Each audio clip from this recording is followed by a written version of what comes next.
আপনার যাওয়া উচিত হবে না মহারাজ। চুপ করো, তোমার কথা শুনে আমি সব হারিয়েছি। আমি যাব। মা, মা গো, তুই আমার বাড়িতে আসবি মা? আসবি মা?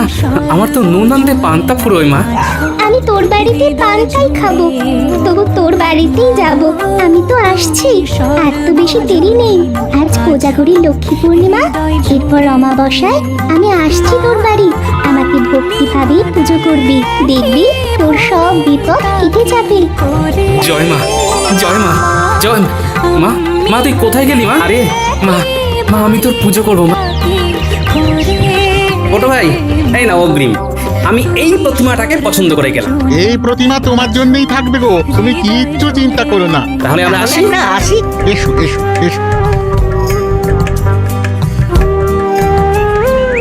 ঢাকি ঢাক জমিয়ে বাজাও, নে পুঁটি ফুলঝুরি জ্বালা, আলো দিয়ে সব অন্ধকার ঢেকে দে। এই তো চালাচ্ছি। ওই দেখা গোপাল দাদু, মহারাজ এসেছেন। আসুন আসুন মহারাজ, চলুন মাকে দর্শন করবেন, চলুন। চলো চলো। জানতাম আপনি আসবেন। মা কালী আপনাকে সকল বাধা থেকে মুক্তি দিন।